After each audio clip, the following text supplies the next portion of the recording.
Eh bien, salut à tous et à toutes, c'est Chris. On se retrouve aujourd'hui donc pour un nouveau tuto un peu spécial. Vu que vous voyez, c'est un tuto en extérieur. On est à Sérignan-Plage, donc c'est ma plage en fait, c'est la plage de là où j'habite. C'est un endroit assez sauvage que j'aime beaucoup et on a profité pour venir ici pour faire donc un petit cours sur le HDR. Alors le HDR, on a déjà vu sur un autre cours, mais là ça va être la prise de vue HDR. Comment réaliser une prise de vue HDR, comment régler son bracketing, etc. On va essayer de commencer ça tout de suite.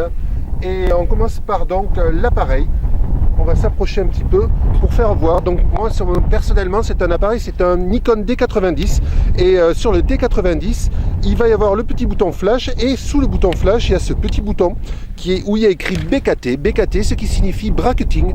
Le bracketing, c'est le fait de pouvoir faire plusieurs photos avec une luminosité différente sur chaque photo. C'est-à-dire que l'on va faire une photo qui va être correctement exposée, une photo sous-exposée, une photo surexposée. Donc on va essayer de voir sur l'écran, lorsque j'appuie sur le bouton, ici vous avez un 0F20.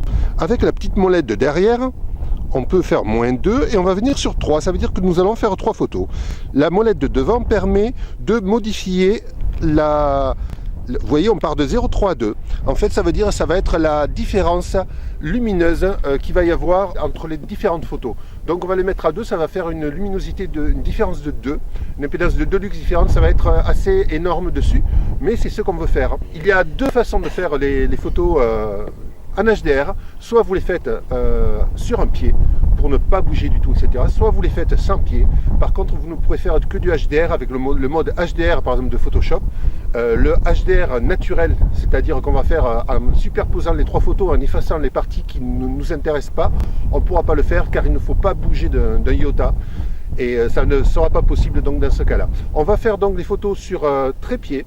Alors on va prendre le petit trépied ici. Alors c'est un trépied pas très cher que l'on trouve un petit peu partout, qui a un avantage, c'est qu'il est petit en taille, on peut le trimballer partout et qui est très léger. Donc on va le prendre, on va le monter rapidement. On va monter qu'une hauteur en fait, parce qu'on peut le monter en fait, comme vous voyez, de hauteur. Ça permet d'avoir un trépied assez haut, mais là ça ne nous intéresse pas, on voudrait plutôt un plan assez rasant.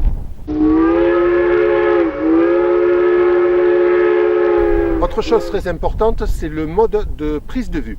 Lorsque vous allez prendre une photo, lorsque vous appuyez normalement sur le bouton, il va prendre une seule photo. Là, ce qu'il nous faut, ça serait des rafales. On va voir la première façon donc pour faire des photos. Je vais vous montrer tout ça. Donc en fait, toujours pareil, on met l'écran que j'essaye de vous mettre comme ça de face, on appuie sur ce petit bouton ici, vous voyez dessus il y a plusieurs symboles, on appuie sur ce bouton et en haut on peut voir un S apparaître, ce qui veut dire simple ou single, c'est-à-dire une seule photo. Lorsqu'on tourne la molette derrière, on arrive sur L. L, c'est des séries de 3 photos, c'est ce qui va nous intéresser pour la photo tout à l'heure. Ensuite il y a H, c'est rafale complète. Ici, il va y avoir le retardateur. Ici, le petit symbole avec le retardateur, c'est le retardateur avec la télécommande. Et ensuite, télécommande. Alors là, on va essayer de faire des photos à la télécommande. Alors, je vais vous faire voir la télécommande. Je pose d'abord l'appareil.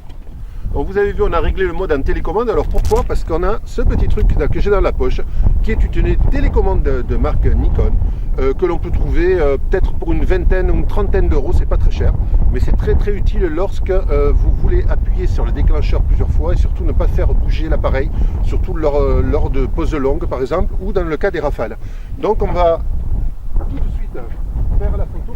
Voilà, donc on est en mode télécommande, on va appuyer 3 fois, donc 1, 2 et 3. Ok, donc là nous avons fait la photo sur trépied avec la télécommande. Maintenant nous allons donc rechanger, comme je vous ai fait voir, de mode. Donc pas la peine de vous faire voir de près, vous l'avez vu tout à l'heure. Je rappuie sur le bouton et je vais sur le mode L.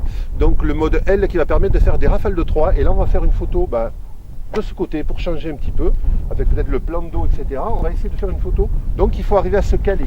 Donc il faut bien se caler. Vous calez bien les coudes contre le corps au maximum pour ne pas bouger. On va essayer de faire une photo là par exemple, on ne bouge pas du tout et on reste appuyé le temps des 3 photos.